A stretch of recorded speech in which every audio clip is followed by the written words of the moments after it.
Messieurs les journalistes, chers camarades enseignants, nous tenons encore à vous dire bonjour. Nous sommes réunis ce matin ici à Cocody avec le corps des enseignants du supérieur privé. Mais nous représentons l'un des premiers syndicats du supérieur privé en Côte d'Ivoire. Et ce syndicat n'est rien d'autre que la coordination nationale des enseignants supérieurs privés de Côte d'Ivoire, dirigée par le national, le camarade Soumaoro Drissa. Nous sommes sans ignorer qu'il y a une crise qui mine tout le monde entier. C'est la crise du coronavirus. Et nous savons que les écoles ont été fermées en Côte d'Ivoire. Et cela aura forcément des répercussions sur la vie de tout Ivoirien. Aujourd'hui, les enseignants sont confrontés à cette difficulté-là. C'est pourquoi nous, en tant que syndicat, représentants de tous les corps enseignants du privé, nous avons décidé de venir apporter une vive voix à nos différents responsables, à savoir notre ministère de tutelle, à savoir le président de la République, à savoir le Premier ministre. Mais avant de laisser la parole au premier responsable qui portera aujourd'hui la voix des sans-voix, la voix des enseignants supérieurs privés, il serait important pour moi de présenter les camarades qui sont présents avec moi ce matin. Je suis avec le secrétaire général adjoint, le camarade Bomisso, qui est présent là. À ses côtés, nous avons le secrétaire national à l'organisation, le camarade Kwadjo Alexis. Nous demandons à toute la Côte d'Ivoire, nous demandons à tout le monde entier de prêter attention à ce cri de cœur des enseignants de Côte d'Ivoire. Je tiens aussi à saluer tous les différents secrétaires régionaux. Je tiens à leur dire aussi un grand merci pour le combat qu'ils mènent. Je fais allusion à la section de Yopougon, à la section de Boaké, à la section de Yamoussoukro, à la section de Koumassi, à la section Taboubou. Tous ces camarades-là qui luttent pour le bien-être des professeurs en Côte d'Ivoire. Si ce, je vais passer la parole au secrétaire général pour la déclaration qui nous réunit ici aujourd'hui. Je vous remercie.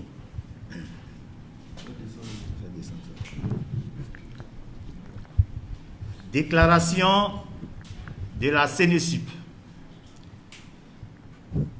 relative à la fermeture des établissements supérieurs privés. Mesdames et messieurs, chers partenaires de l'éducation, les ONG, les institutions financières, chers amis de la Côte d'Ivoire, la Côte d'Ivoire, à l'instar des autres pays du monde,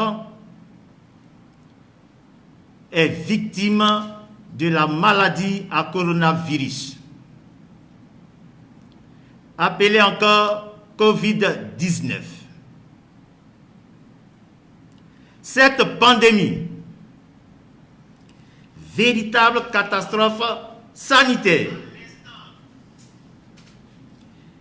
vient là nous montrer la faiblesse de la nature humaine. Elle perturbe nos habitudes.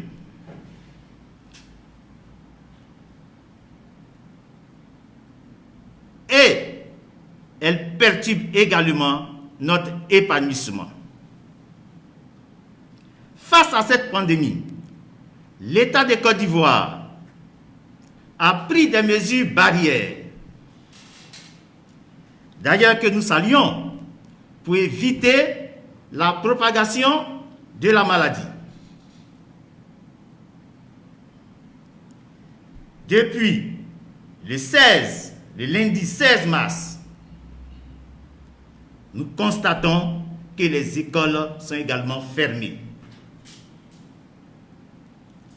Cette mesure, elle est louable parce que le gouvernement veut éviter la propagation de ce virus-là au niveau des élèves et étudiants, ainsi qu'au niveau du corps professoral. Cette mesure, bien entendu, n'est pas sans conséquence sur les enseignants contractuels des établissements supérieurs privés. Cette situation, chers amis, crée de la désolation. La désolation au niveau des enseignants.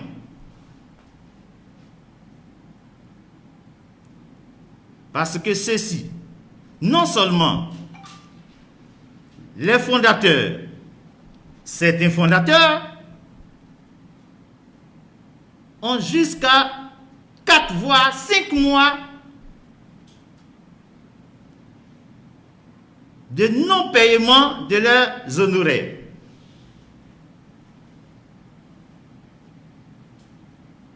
Cette situation est encore plus grave lorsqu'on sait, d'une part, que les fondateurs rechignent à payer le salaire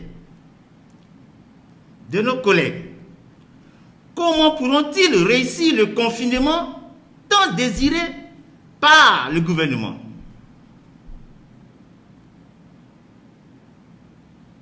Ce même gouvernement, ce même État, reste encore devoir à ces mêmes enseignants des prestations liées à l'organisation du BTS 2019. Je rappelle que cette activité est organisée par le ministère de l'Enseignement supérieur et de la Recherche scientifique. Nous avons déposé maintes fois le courrier à notre ministère de tutelle. Force est de constater que le ministre n'est pas ouvert à la négociation. Nous n'en pouvons plus.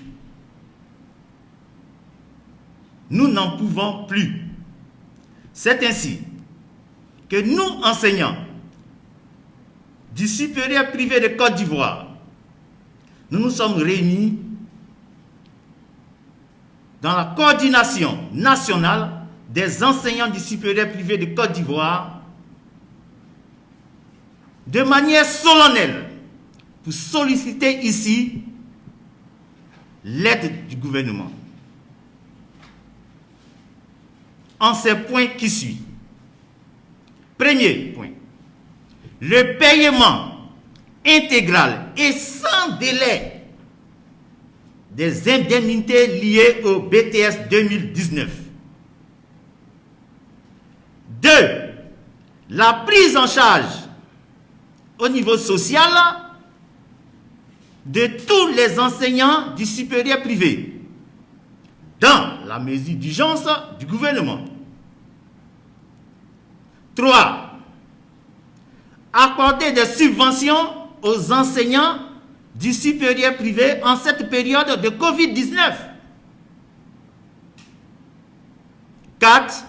La distribution gratuite de vives et de non-vives. 5.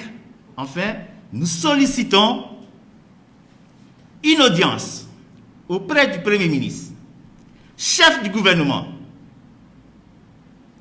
pour mieux lui exposer les difficultés qui minent ce secteur.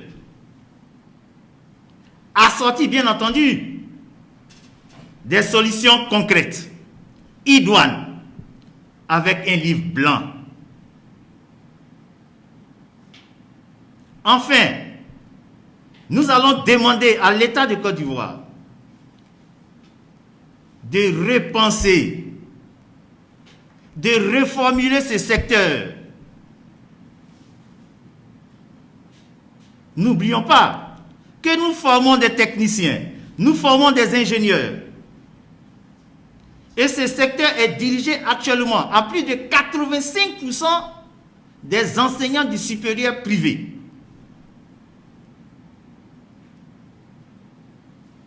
La fiabilité, la viabilité, la qualité de l'enseignement supérieur de Côte d'Ivoire en dépend. Je vous remercie.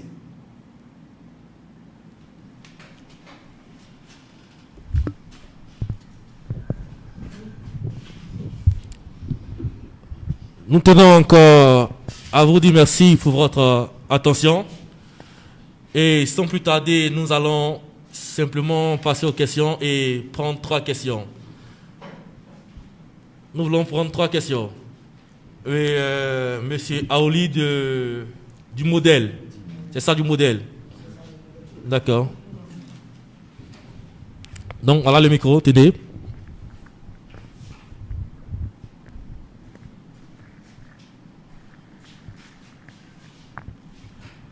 Ok, merci, Général.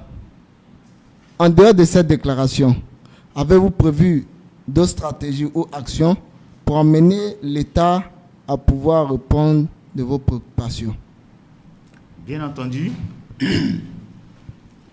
nous avons réfléchi. Vous savez que le syndicat n'est pas né aujourd'hui. On a amélioré la stratégie. Avant, on faisait des descentes. Je l'ai dit sous le regard des anciens, on faisait des descentes pour amener les fondateurs à donner notre dû.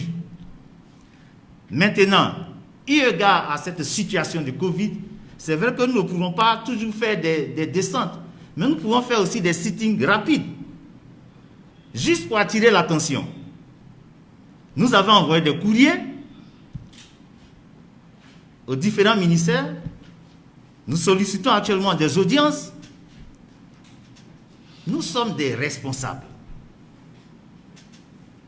Si nous sommes poussés à bout, nous allons en ce moment adapter la stratégie. Mais pour le moment, nous sommes à l'aide de courriers, de conférences, pour attirer l'attention de la communauté internationale, l'attention de la communauté éducative sur les maux qui minent notre secteur. C'est inconcevable que ce secteur qui forme des élites de demain croupisse dans la pauvreté. C'est inadmissible. Nous n'avons pas le droit d'échouer. Pour nos camarades, nous n'avons pas le droit d'échouer. Pour nos camarades qui sont tombés au front, qui n'ont pas pu avoir, nous n'avons pas le droit d'échouer. Nous continuons la lutte. Merci beaucoup, monsieur le secrétaire général, le camarade Bromisso. On a encore une question du Kwasi de monsieur Zadi. Donc, monsieur Gazi, votre question.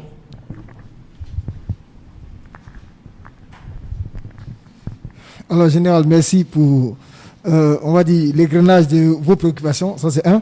Alors, votre devoir en tant qu'enseignant, c'est la dispensation de la connaissance. Ce que moi, je voudrais savoir, je vais dire l'opinion nationale, entend savoir, qu'est-ce que vous avez dans votre besace au cas où on parle de reprise pour pouvoir assurer, on va dire, les examens de fin d'année. Ça, c'est pour les élèves. Et puis, à combien s'élève, on va dire, le montant de la dette? Quand il dit la dette, c'est ce que réellement l'État vous doit en termes de subventions pour les prestations liées au BTS. Voici les deux questions. Ok. Merci beaucoup, M. Zadi. Donc, RGE, M. Zadi fait allusion aux prestations au BTS de 2018. Voilà. 19. Avant ça, à poser une question. Qu'est-ce qu'on a dans notre besace? Nous ne sommes pas là seulement pour critiquer. Nous sommes pour proposer des solutions. Aujourd'hui, on ne peut pas être dans une salle à plus de 50. Nous faisons une proposition simple. On peut aller des salles, on peut faire des salles de 20. L'enseignant vient y faire son cours en bonne et due forme.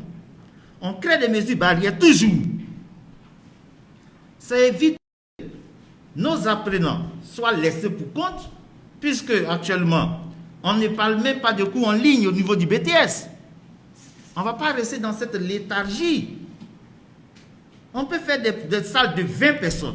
Je répète, le prof vient, il fait le cours. Est-ce que vous voyez un peu? On peut même aller à 15 si on veut. Mais au moins, on donne le savoir, on crée un nouveau emploi du temps pour que chaque enseignant puisse intervenir. On pourra ainsi sauver l'année. Et soyons clairs, on est tous enseignants. On a déjà plus ou moins fait 80% des programmes. Officiellement, nous sommes en congé de Pâques. Donc, nous avons à peine 2 semaines que nous n'avons pas fait cours. On peut rattraper ça. Mais laisser comme ça ces enseignants sans mesure sociale, c'est criminel. Et ce n'est pas bon. Revenons à la deuxième préoccupation. Aujourd'hui, ce que l'État doit au titre du BTS 2019 avoisine les 500 millions. 500 millions pour l'État de Côte d'Ivoire, c'est une goutte d'eau dans la mer. Ce n'est pas là un plan social, hein? Parce que lorsque vous devez à quelqu'un et vous lui donnez son dû, ce n'est pas un plan social. C'est juste son dû. Nous demandons notre dû. Et à côté de cela, on sera inséré dans un autre plan social. Parce que là, c'est notre dû, c'est une activité qui a été effectuée. Voilà un peu ce que je peux dire. D'accord, nous avons M. Koko Dovadjab qui a une question. Et je pense que le secrétaire de l'organisation va répondre à la question. Après aussi, le SI va aussi intervenir. Merci bien, Anselme Koko, Ovaja Média. Vous parliez tout à l'heure de 500 millions que l'État vous doit. Il y a 5 mois de cela, c'est ça? C'est ça. Ok. Nous sommes actuellement confrontés à une pandémie. C'est ça. Et l'État aussi demande de l'aide pour pouvoir aider la population. Vous pensez que ces 500 millions, l'État pourra vous les donner? Ok.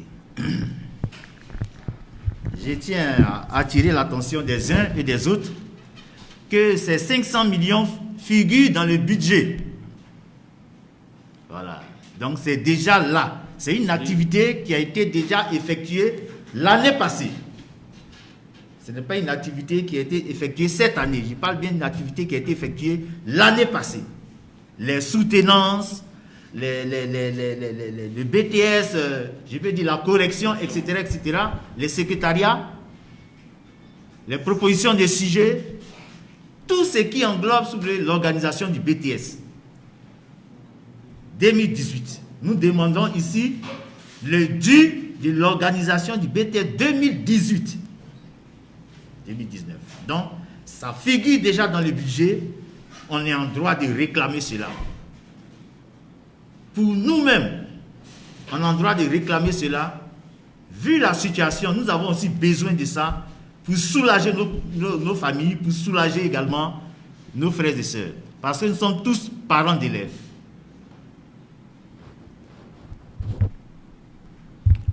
Merci beaucoup. Si nous allons encore... Oui, monsieur Patrick de Fest Magazine. D'accord.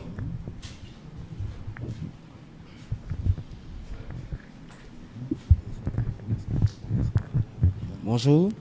Moi, je voudrais savoir si toutes vos requêtes n'ont pas eu un écho favorable. Qu'est-ce que vous allez entamer? Qu'est-ce que vous allez faire?